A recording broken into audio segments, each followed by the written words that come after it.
যুবসাথীর form fill up শুরু হয়েছে। কিভাবে অফলাইনে আপনি ফর্মটি ফিল আপ করবেন তা আমরা দেখে নেব। কিভাবে আপনি নির্ভুলভাবে ফর্মটি ফিল আপ করবেন তা দেখে নিন। আপনি আপনার নিজস্ব এখনকার একটি ফটো, পাসপোর্ট সাইজ ফটো এখানে দিবেন। এরপর আছে দুয়ারে সরকার রেজিস্ট্রেশন নাম্বার, যেটি আপনি যে ক্যাম্পে জমা করছেন ফর্মটি, সেখানে তারা এই নাম্বারটি বসাবে।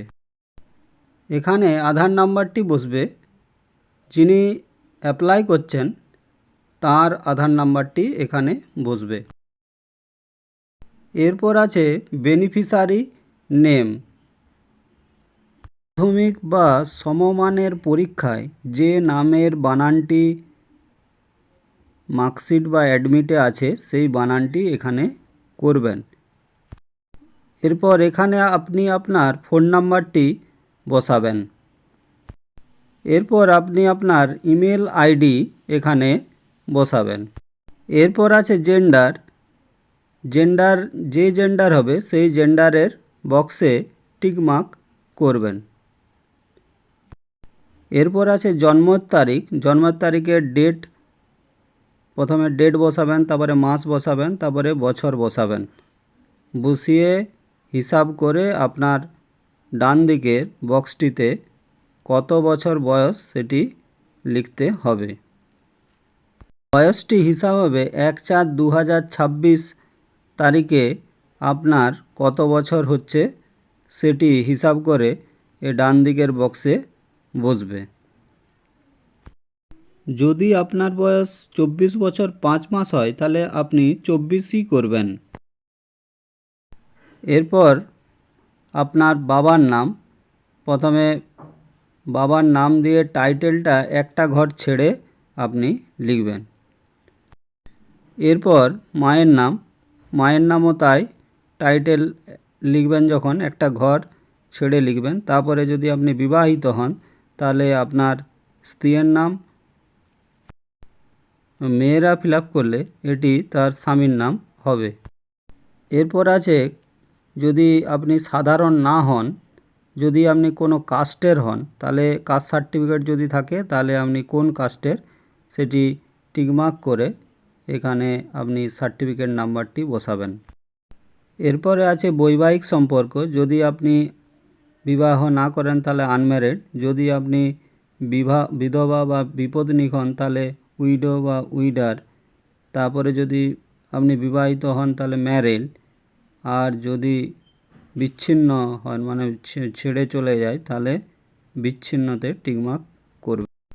এরপর আছে হাউস নাম্বার। এটি আপনি ভোটার লিস্ট থেকে পাবেন। গ্রামের নাম, তারপর আপনার গ্রাম পঞ্চায়েতের নাম, তারপরে আপনার ব্লকের নাম, তারপরে আপনার পুলিশ স্টেশনের নাম বা থানার নাম, তারপরে হচ্ছে আপনার ডিস্ট্রিক্টের নাম, তারপরে আপনার পিনকোড, তারপর রাজ্য, এটা লেখাই আছে। এরপর পরের পেজে চলে যাব। পরের পেজে আছে আপনার মাধ্যমিকের রোল, তারপরে নাম্বার, তারপরে কোন বছরে পাস করেছেন সেই বছরেরটি এখানে লিখতে হবে। এরপর আপনি কোন বোর্ডের থেকে পাস করেছেন সেই বোর্ডে টিকমার্ক করতে হবে। WBBSE এটি ওয়েস্ট বেঙ্গলে, তারপরে CBSE, তারপরে ICSE, তারপরে WBBME অ্যান্ড আপনি দিবেন। যদি আপনার আরও হায়ার এডুকেশন করা থাকে তাহলে হায়ার এডুকেশন দিবেন। তারপরে আপনার বর্তমান পেশা কী সেটা আপনি দিবেন। এরপর নিচে আপনি দিবেন ব্যাংকের নাম, তারপরে ব্রাঞ্চ নেম, তারপরে ব্যাংক অ্যাকাউন্ট নাম্বার, তারপরে IFSC কোড। এরপর এখানে আপনাকে জানতে চেয়েছে আপনি কোনো বৃত্তি ছাড়া অন্য কোনো ভাতা পান কি না। যদি ভাতা পেয়ে থাকেন তাহলে আপনাকে ইয়েস করে কী ভাতা পেয়ে থাকেন তার ডিটেলস নিচে দিতে হবে।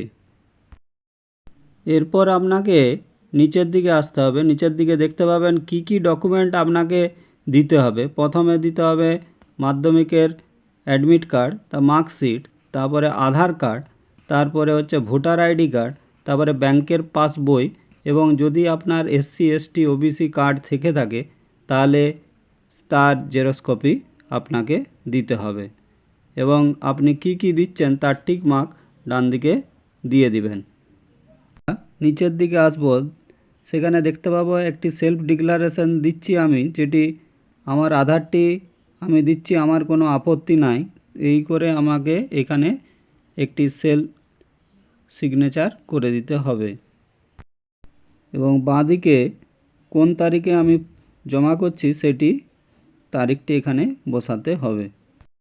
এরপর নিচের অংশটি অফিসের কাজ, এটি অ্যাকনলেজমেন্ট নাম্বার বা দুয়ারে সরকার রেজিস্ট্রেশন নাম্বারটি অফিস বসাবে।